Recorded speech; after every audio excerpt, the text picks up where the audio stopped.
Hi there guys, my name is Jacob and welcome back to the channel.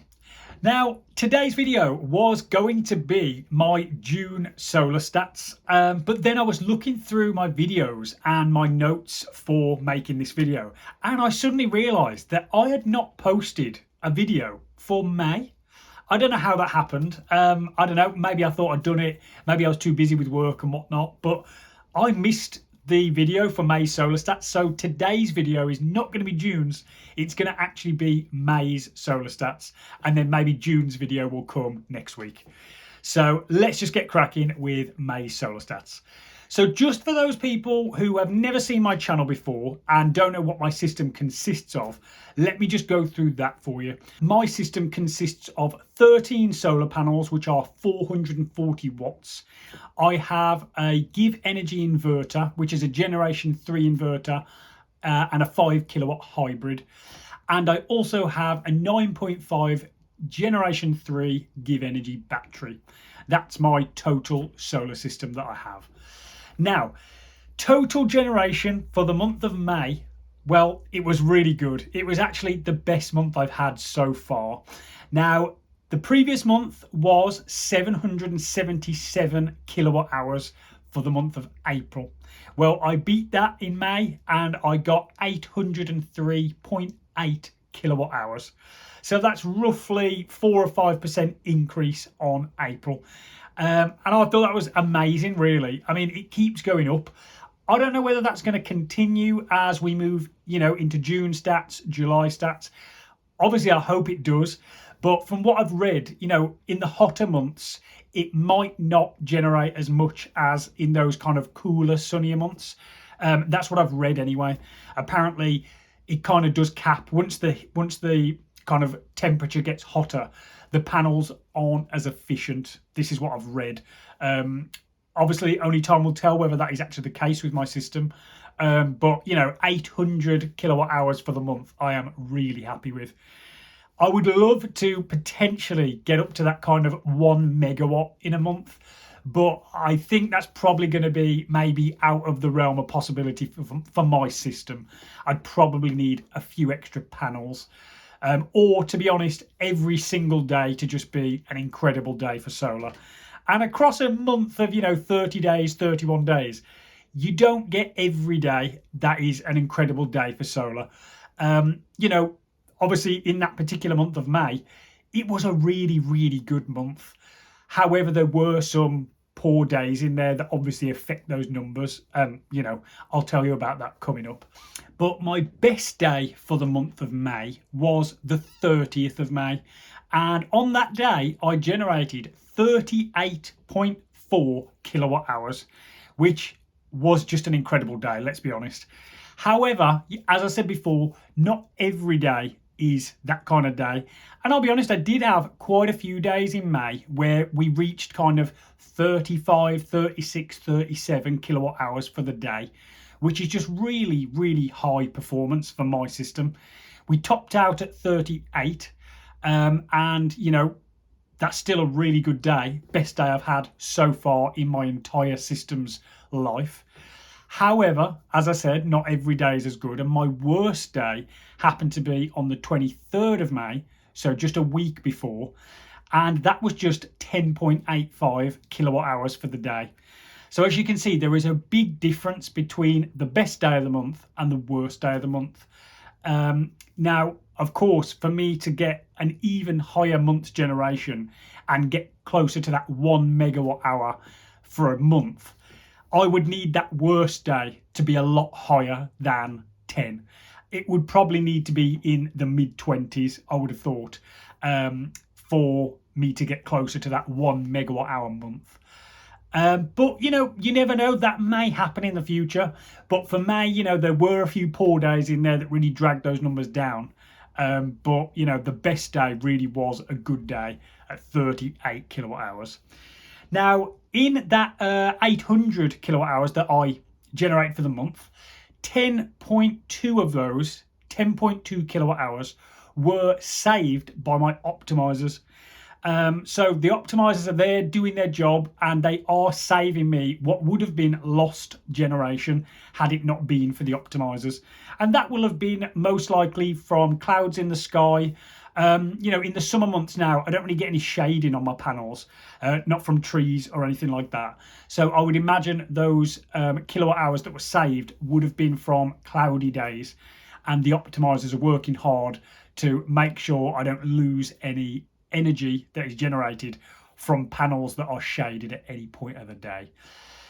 Now, total generation for the year so far, so that will be from the 22nd of January when my system went live to the very end of May, I have generated 2.6 megawatt hours. So that is a lot higher than I thought I'd be at this point of the year. I believe when I first had the system installed, my installer said, I think it was something roughly around 4,500 kilowatt hours they predicted I would generate for the year. So I'm already well over 50% of the way through that target of 4,500. I personally think I will break through 5,000 for the year, which is, it's more than 10%, 10-15% higher than what was predicted. Now, that's only my best guess, but going from what we've generated so far, if we continue to have good months for solar, I can definitely see me breaking through 5,000 kilowatt hours for the year. But, time will tell.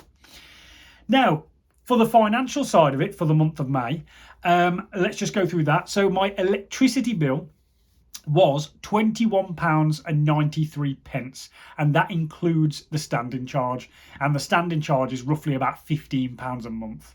So you're talking £6 or £7 of, electricity that I've paid for. Now, you might be saying, well, why are you paying for electricity if you've got solar panels, especially in a month like that where I generated 800 plus kilowatt hours? And that is because I choose to charge my battery overnight. Now, I don't need to do this. I could easily just let the system run itself, charge the battery off solar, and everything would be absolutely fine. But I choose to charge my battery overnight because I've got a tariff that allows me to top up my battery for just 8.5 pence a kilowatt hour. Now, my export tariff, I export on that at 15 pence a kilowatt hour. So it makes more sense for my system to send as much of the energy I generate to the grid rather than to my battery when it needs charging up. So I try and charge my battery overnight at a cheaper rate. So once the sun comes up, the solar generation goes straight to the grid because my battery is at 100% as soon as the sun comes up. So at this point of the year, the battery really is not doing a lot because there's so much solar being generated that feeds my house. All the excess then gets sent to the grid. The battery only really kicks in, once the sun goes down, and, in these summer months, that is probably post 8 p.m, sometimes even 9 p.m. The battery then kicks in and carries the house through till the next morning. So really, I'm only topping the battery up sort of 10, 15, 20% on any given day, which is why my electricity charges is so low at about £6 or £7 for the month. But that explains my electricity charges. So £21.93 for the month. And as I said, the majority of that is actually the standing charge. Now, my gas bill for the month, including the standing charge, was a whopping £13.93. Again, the majority of that is the standing charge. I only really pay for gas to heat hot water when I have a shower or turn the hot tap on. My house, well, in the summer months at least, I don't use gas for anything else. We don't use it for cooking, and we don't have the heating on, obviously, at the moment, the gas central heating. So the gas really is just for heating hot water, and, that clearly doesn't use a lot because, as I say, under £14 for the entire month. Now, export income. As I said earlier, at this time of year, most of my generation is just being sent to the grid. And because of the way I set my system up, as I said, charging on a cheap tariff overnight, it means that none of the solar goes into my battery. Most of it actually goes to the grid. So as you can imagine, a large portion of that 800 kilowatt hours has been sent to the grid. And for the month of May, I sent 685 kilowatt hours directly to the grid, and I got paid £102.83. And that beats the month of April by just about 50 pence of export income. Now, I am incredibly pleased with, another month breaking through £100 of export income, because this really, in the summer months, this is the system paying for itself now. It's completely wiped out my bills, let's be honest. And not only that, I'm now getting an income from it, from the export. So my entire month's bill, when you calculate, the charges, then the export, all that type of thing, I got a credit from Octopus Energy of £66.97 for the month.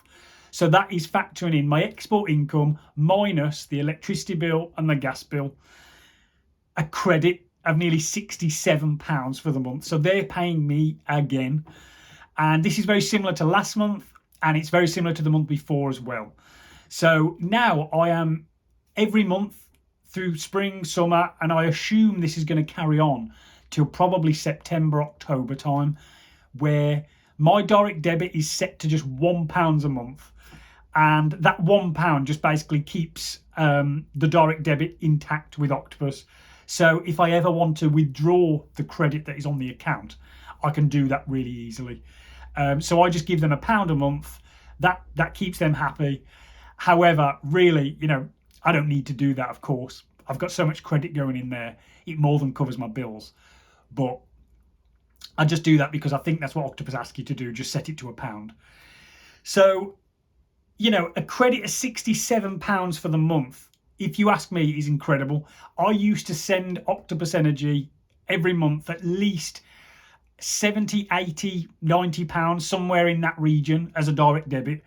So not only have I completely wiped that out down to just £1, but they're now giving me nearly £70 a month.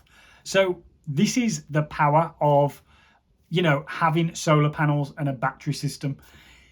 It will completely wipe your energy bill out, but it will also start paying for itself in export income.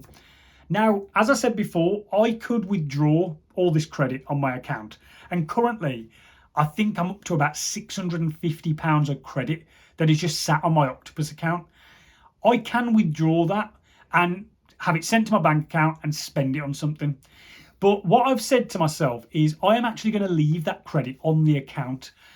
And I'm doing that for a simple reason. As I mentioned earlier, I have gas central heating. I don't have a heat pump as of yet, although that is something I will probably look into in the future. But for now, all my heating is gas central heating. So I am going to wait till probably next spring and see if all the credit that I've built up through this year can get me through the winter period. And that means obviously leaving the heating on. Well, not leaving the heating on, but you know what I mean? Having the heating on through the winter, letting that the credit kind of work its way down. So the gas charges, which will probably go up, probably 60, 70, 80 pounds a month. I'm not really sure. I can't remember what it used to be. But let's say 80 pounds a month. I think that's reasonable for heating, I think, my house. So I'm going to see if I can comfortably get through the next winter period with just the credit that is on my account. And I assume I will be able to do that. And then come spring, maybe March time, whatever's left on the account post the winter period, I will withdraw that and, put that to good use elsewhere. Maybe I'll treat myself. Maybe I'll pay off some of the mortgage with it. Who knows? But that is my plan. So for now, I'm going to leave that credit on the account, and that can then pay for my heating come the winter time. So overall, I think solar panels for me have been incredible. I have mentioned this before, but I'll just mention it again. I paid £9,000 for my system that I've had installed. And so far, I think it's honestly probably the best £9,000 I've ever spent on something. You know, you can spend it on a car, a house, all these different things, you know, but they don't give you the return that something like a solar panel system does. It's paying for itself without me really doing anything to it now. It's running so smoothly. I very rarely have to do anything. I mean, I occasionally go on my GivEnergy app just to set an overnight charge or something like that. But relatively speaking, it just runs itself. I don't have to think about it. I don't have to touch it.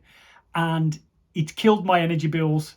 And it's now, as I said before, providing an income of more than £100 a month, which, to be honest, is way better than I ever thought it would perform. So far, and as I said, I only had it installed in January.